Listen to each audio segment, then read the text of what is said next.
224 young men who today are about to become players in the National Football League.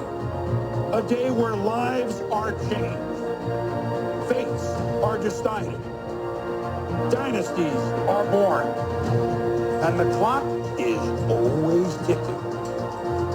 Of course, I'm talking about Draft Day.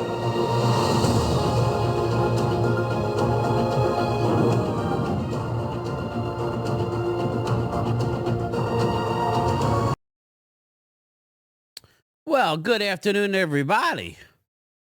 There it is, baby. The NFL offseason is in high gear, yes. Well, it's low gear right now. But you get the point. Dallas better get their ass in high gear quick, or it's going to be a wrap. It's going to be a wrap for next year. We have a lot to do and a little bit of time to do it in. Time is going to fly here, people. Time is going to fly. The draft will be here before you know it. As I just played the great Chris Berman, Draft Day. Well, you know what? Draft Day, before you could draft, there's a lot of stuff we could do. A lot of stuff. But it is what it is. Netflix, Netflix is taking over. I like Netflix. I would say most of us have a Netflix, subscription. It's good. I don't have a problem with Netflix. But what I have a problem with is the NFL. Okay, nickel and diamond, everybody. The fans who get hurt. As we saw, Netflix paid $150 million for the rights for Wednesday games, according to the Wall Street Journal. This was last year. We just saw it play out. The hefty sum followed high ratings onto 2023's trio of nationally televised Christmas games, each of which ranked U.S. top 20 broadcasts of the year. Then they actually got some playoff games. Now they want. Netflix wants to. I'm trying to find it. Netflix wants Sunday afternoon package. Yes, indeed. This is what they want. The NFL, and we're going to start off with this, and then we're going to go into some free agent, just like an around the league type of deal. So let's share this story. The NFL's looming development of a full-blown Sunday morning international package has some thinking that Netflix, given its global footprint, would be interested, but Netflix is thinking bigger than the lower profile, smaller audience slate. Much bigger. The streamer's chief content officer, Bela Bajaria, told Matt Maloney of Puck in Orlando, via John Ireland of Puck. Never heard of Puck, but Puck it. Let's go. The company is interested in bidding on the NFL's Sunday afternoon games. Not just one game. The whole damn schmo, the schmear. The Sunday afternoon games belong currently to CBS and Fox. Fox acquired the NFC package from CBS in 1994, and CBS snatched the AFC package away in 1998 from NBC. The current broadcast deal run through 2033. The league has the right to pull the plug. The deal's 4 years early, and likely it will. That's how greedy the NFL is. They make it. They sit down with you. They make a deal, handshake, pen to paper, and then they could pull the plug 4 years before it's over. To get a bigger piece of the pie, because that's what Jerry Jones likes, a piece of the pie. It's ridiculous. So and I don't have a problem with Netflix. Again, it has nothing. It ain't Netflix's issue. It's what's collectively bargained. Not collected. It's what's agreed upon between the network and the Jerry Jones and his cronies. The Sunday afternoon games. I read that the current broadcast deal runs through 2033, and they're going to renegotiate 4 years prior. So you're looking at 28, 29, 30, 31. To 2029, which is coming up quick.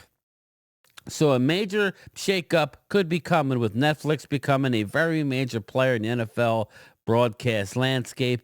And if Netflix is in, One of the current partners will be out. Our best related relegated to Sunday mornings. Again, so we're talking to Netflix bumping CVS and or Fox. So that's what they're looking at. It really is kind of a dog eat dog at this point. It's like everything's going to go to streaming. It's going to be a la carted out, which is good for some people. But at the end of the day, do you really want, and maybe you do, you just want to watch Dallas games or Eagles games. There's no more, I can't imagine that they would get rid of the game of the national game. I doubt it would include anything like that. I'm sure there'll still be games on regular TV, but tell me what you think with Netflix stealing an NFC or AFC package away from Fox. What do you think that would look like? I don't know what to think. I don't know. Let me know what you think. Do you think it's a good thing, a bad thing?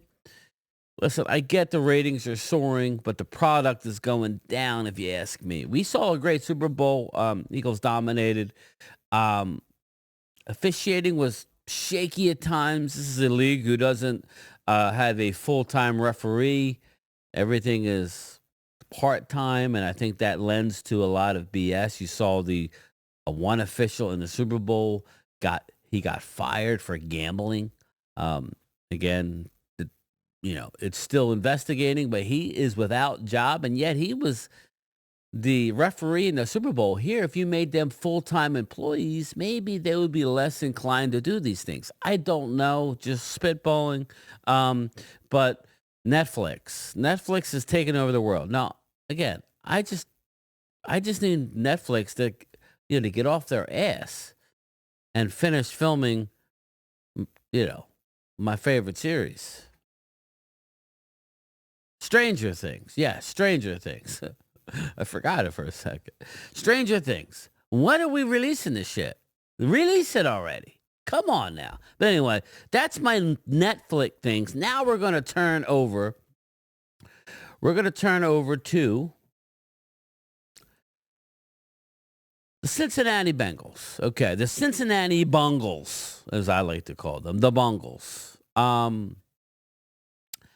I don't know how they're going to do it. I don't believe they're going to do it. I believe this is all BS. Bengals aim for a long-term deal with Jamar Chase, T. Higgins, and Trey Hendrickson. Now, I would be unwilling to do the Trey Hendrickson thing. Me personally, I think they try. If I was the Bengals, I would try and trade him. He's 30. He might be 31 before the season starts. They're not that close, are they? Are they? I mean, Dallas beat them at home with all their backups, basically, up until the Amani Oruwariye decided to touch the football. It was a block punt. Game was over. Are they that close? The Bengals? Are they that? I mean, they had everybody this year. Are they that close? I don't know. I think the organization ain't that close, in my opinion. They can get hot and win any given game, but to go on any sort of run, I don't buy it. They always start off slow. I don't know. Put in the comments, because you hear how great that the Bengals are. They didn't make the playoffs. They were fully, basically, as healthy as you can possibly be. You got Jamar Chase, T. Higgins, Trey Hendrickson. I would see, if I'm them, I'm trading Trey Hendrickson for a first-round pick. Get younger. Get more athletic. You see what teams are doing. Roll the dice a little bit. Have a little Howie vision, right? Jeremy Fowler of ESPN reports that the Bengals will attempt to sign 3 key players to long-term deals, including Jamar Chase, T. Higgins, and defensive end Trey Hendrickson. Trying and doing are two different things. Of course, last year they tried to sign Chase while the dollars made sense. The structure did not. Again, the Bengals are arguably the cheapest organization. Them and the Cowboys. Sorry, I mean that's how I feel. Them and the Cowboys in the NFL at this point. It's gotten that bad in Dallas. So the real question is whether that last best offers made by the team, some were good enough. Chase is the best receiver in the NFL. We could all sit there and talk about Justin Jefferson's ass. Yeah, all right. A.J. Brown, whoever you like, CeeDee Lamb. Jamar Chase is the best, okay? So he's going to get paid like the best. So you're not going to be, you would be a fool to, you could try and say you trade Higgins. Sign Higgins, but if you're asking me who I would sign out of those two, I would try and trade Hendrickson for a high pick and let a T. Higgins go and go out and make a trade for maybe bring in a Cooper Kupp for a lesser like, and then go draft you a beast. Yeah, bring in Savion. I don't know, whatever. I mean, that's kind of what I would do because I don't think they're that close.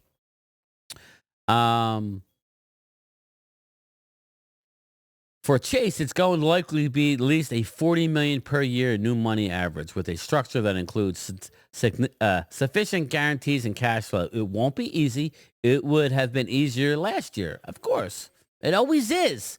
Just look at what the Eagles do. They do it early. They get their players somehow to agree. They do. Now, Jalen might be underpaid, but who cares? They got him locked up. It won't be easy. It would have to be easier. It would have been easier last year before Chase led the league in catches, receiving yards, and receiving touchdowns during the 2024 season. He's a beast, people. He's a beast. For Higgins, who the Bengals reportedly likely usher the tag, absent a multi-year contract, starting point for any negotiation will be the value of his tag. He can play under the tag at 26.8. I don't see them bringing him back. I think this is all BS. They should have tried to trade him at the trade deadline. Again, another organization where the front office is letting them down, in my opinion. For example, the contract offer contains no full guarantees or practical guarantees beyond 1 year. Why would he take it? The first year payout would have been a lot more than 26.8 to get him to take the deal. Yeah, again, and then they go for Hendrickson, the $16 million. A compensation package is currently less than half of the market value. They'll need to get a lot closer to Nick Bosa's $34 million annually for a guy who had 17 and a half sacks in the last two seasons, in each of the last two seasons. So again, a Trey Hendrickson to the Eagles makes sense to me. A Trey Hendrickson to the Commanders makes sense to me. Everybody's talking Myles Garrett. I did a video on it. Vegas odds have Washington followed by the Eagles as the two top contenders for Myles Garrett. Eagle fans, take a closer look at a Trey Hendrickson. Commando fans, take a closer look at Trey Hendrickson. I believe he would be a really good option for both teams. Again, for Dallas, I'm not trading assets for a guy. I mean, me personally, I'm not. I don't know that we're that close. Unless Jerry gets off his ass, stays out of the courtroom, and gets a Micah deal done, works out a deal for Osa, brings back Jordan Lewis, goes out and gets me a linebacker, maybe make a trade, for a corner or bring in Jair Alexander. Again, there's a lot that the Cowboys need to do, and they can do it. It has been done before, over and above their boatload of draft picks, starting with the number 12 overall. But do we have confidence that they're going to do it? Talk is cheap. We see Micah, who's without contract, trying to get a contract, and I'm going to say it again. Micah is pushing the organization. Yet Dak Prescott is hiding in the wings. Dak needs to open his mouth. I think I'm going to start a hashtag movement. Hashtag Dak step up. Or no, let's come up with it. Dak. Hashtag Dak holds GM accountable. Something. Come up with it. Let me know in the comments. So, again, I'll be surprised if the Bengals get anything more than Chase done. Maybe a Hendrickson deal. Maybe. There's no way T. Higgins is coming back, and they're going to make him play under the franchise tag. That's a Dallas move. It makes no sense because then next year's starting number starts at the franchise tag. That's not going to make Higgins happy. Sign him to a long-term deal. Give him a nice signing bonus up front that maybe more than others would give him, and he'll take less annually. Easy. Moving along. Cam Ward. Yes, Cam Ward. I like this kid. I do. I like this kid better than Shedeur Sanders, to be honest with you. I do. I think he has a higher upside, but a lower floor. I think Shedeur can come in and make plays right away, but he's limited. I believe Shedeur is limited. He's great arm strength. I think he's going to be an injured quarterback in this league. He got hit in college. I expect him to get hit in the pros. Cam Ward, you're more prototypical pocket passer, needs help throwing the football, needs more instruction by a good quarterback coach with mechanics and footwork and the transfer of power. Cam Ward, if you don't draft me, that's your fault, and I'll remember that. I like to hear stuff like that. Miami quarterback Cam Ward is betting favorite to be the first overall pick in the NFL draft, but if he doesn't go first, he's planning to make that team pass on him, regret it. Good. Make him regret it. Okay, if you're either going to draft me or you're not, Ward said.